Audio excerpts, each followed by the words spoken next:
नमस्कार दोस्तों। एक कार सिर्फ एक कार नहीं होती, वो एक खुशियों का घर होती है। और जब आप इसको लेने जाते हैं शोरूम में, तो आप किसी एक मेंबर को लेने जाते हैं, ना कि एक कार या फिर एक मटेरियलिस्टिक थिंग लेने जाते हैं। सबसे ज़रूरी चीज़ होती है जब आप कार ख़रीदने जाते हैं कि वो सही कंडीशन में हो, ताकि बाद में आपको अफसोस ना हो कि आपने जो चीज़ लेके अपने घर में आया है वो कहीं से डिफ़ेक्ट है या फिर कहीं उसमें कोई प्रॉब्लम है।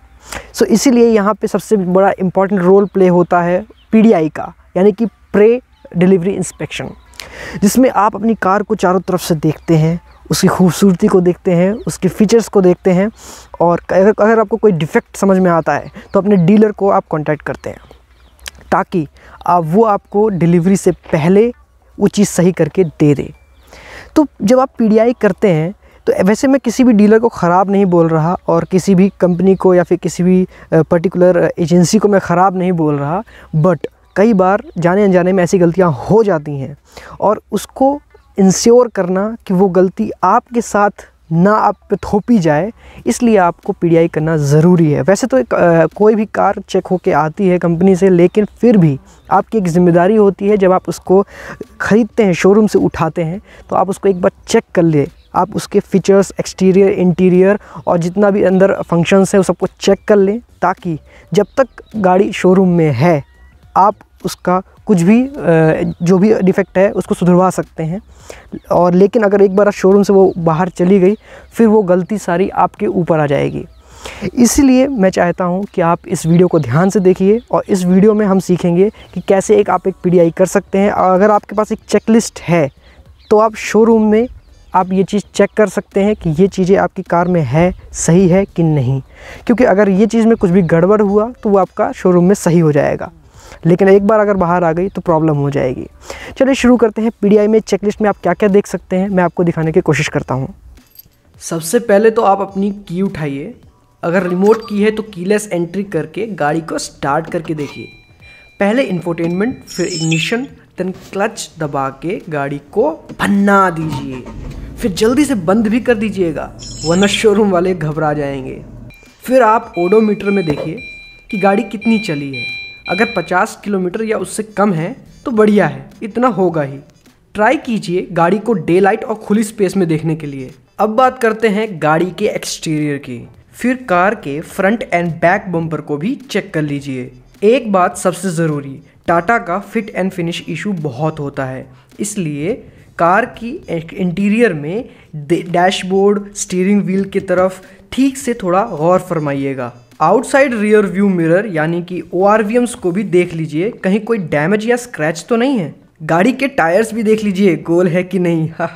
वैसे गाड़ी की हेडलाइट्स खूबसूरत होती हैं, उन्हें देखना मत भूलिएगा, और फॉग लैंप भी। अच्छा, एक ज़रूरी बात और, कि हर खिड़की को चेक कीजिएगा। उसमें एक बैच कोड पड़ा होता है, और वो सारी खिड़कियों में सेम होना चाहिए। अगर नहीं है सेम, तो मतलब कार की विंडोज़ में काम हुआ है। इसका मतलब ये है कि कांच टूटा था कभी। कार के चारों गेट्स बंद करके देखिए कि कहीं वो ठीक से बंद हो रहे हैं या नहीं। दरवाजे और खिड़कियों की स्ट्रिप्स भी चेक कीजिएगा कि वो ठीक से फिक्स हैं या नहीं। वाइपर प्लेट्स को भी चेक कीजिए, और साथ ही अगर ऑटोमेटिक फीचर है तो उसको भी यूज़ कीजिए। हर डोर के हैंडल्स चेक कीजिए, क्योंकि अगर स्क्रैच होंगे तो सबसे ज़्यादा वहीं दिखेंगे। अच्छा, टायर से याद आया, टायर में भी बैच कोड होता है, सारे टायर्स में सेम बैच कोड होना ज़रूरी है, ध्यान रहे। अब आते हैं कार के बूट स्पेस में, तो tool kit, spare wheel, jack और आपकी गाड़ी की मोबिलिटी सेट, ये सब होना ज़रूरी है, उसे ध्यान से चेक कर लीजिए। अब गाड़ी के बोनट में आते हैं, तो शोरूम में वो साफ़ सुथरी होनी चाहिए। मेरी गाड़ी थोड़ा महीनों की हो चुकी है, तो इग्नोर कीजिए। आपकी गाड़ी में कोई भी ऑयल सीपेज नहीं होना चाहिए। सारे फ्लूइड लेवल्स चेक कर सकते हैं आप। एकदम साफ़ सुथरी वायरिंग होनी चाहिए। बैटरी भी न्यू लगी होनी चाहिए। अपने कार की टेल लैंप्स को भी देख लीजिएगा। आप जो कार लेने वाले हैं उसकी फ्यूल लिड भी ओपन करके देख सकते हैं। मेरी CNG और पेट्रोल दोनों हैं। अगर आपकी कार में पावर विंडोज़ हैं तो उनको यूज़ करके देखिए। चाइल्ड लॉक वगैरह भी यूज़ करके देखिए। कार के अंदर बैठकर कार के ORVMs, IRVM को एडजस्ट करके देख लीजिए। AC को ऑन करके थोड़ा चिल भी कर लीजिए। जब आप ड्राइवर सीट में बैठते हैं तो गियर बॉक्स को भी फील कीजिए, उसको थोड़ा लगा कर देखिए गियर्स। और हाँ, हैंड ब्रेक्स को यूज़ करना बिल्कुल मत भूलिएगा। वहीं बैठे बैठे डैशबोर्ड को भी घूर लीजिए, क्योंकि डैशबोर्ड में कोई भी स्क्रैच नहीं होना चाहिए। कोल्ड बॉक्स को ओपन करके बंद कीजिए। छोटे बच्चों की तरह लाइट्स को बार बार ऑन और ऑफ करके देखिए। आपके कार की डोर लॉकिंग भी चेक कीजिए अगर कार में है तो। कार की सीट्स में बैठकर उसको एडजस्ट कीजिए और सीट बेल्ट्स लगाकर देखिए। कार का इंफोटेनमेंट चेक कीजिए, गाना बजाइए, शोरूम वाले को थोड़ा सा सुनाइए, वॉल्यूम अप एंड डाउन कीजिए, स्पीकर्स ट्विटर्स चेक कीजिए।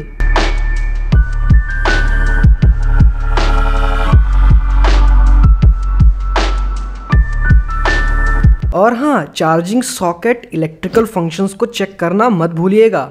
अपनी कार के DRL यानी डे टाइम रनिंग लाइट्स भी ऑन करके देखिए। इतना घूर लीजिए अपनी कार को कि डूब जाइए उसकी खूबसूरती में।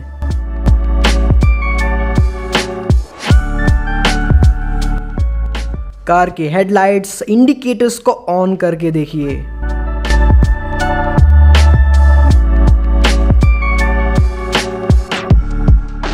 और जाते जाते हॉर्न मार के शोरूम वालों को भी शॉक दीजिए। सो दोस्तों, आपने देखा कि क्या क्या आपको देखना है एक कार ख़रीदते वक्त। जब आप शोरूम जाते हैं और PDI करने का वक्त आता है तो कार को आप परचेज़ करने से पहले शोरूम से ये सारी चीज़ें देखना बिल्कुल मत भूलिएगा। एक एक चीज़ चेक कीजिए, क्योंकि पैसा आपका लग रहा है और एक बार अगर शोरूम से गाड़ी निकल गई तो फिर कहते हैं ना, ट्रेन छूट गई। उसके बाद सारी गलती आपकी ही मानी जाएगी। और कार को हर एंगल से देखिए, समझिए, परखिए, उसके बाद परचेज़ कीजिए, क्योंकि कार रोज़ नहीं खरीदी जाती। ओके, सो वीडियो आपको कैसी लगी है दोस्तों? अगर पसंद आई हो, इन्फॉर्मेटिव लगी हो तो लाइक कीजिए। और कार रिलेटेड और भी वीडियोस देखने के लिए नोमैड हरी चैनल को, यानी कि यही चैनल को जल्दी से सब्सक्राइब करिए, क्योंकि आपको कार से जुड़ी वो हर चीज़ें मालूम होना चाहिए जो एक ड्राइवर और एक कार ओनर को पता होना चाहिए।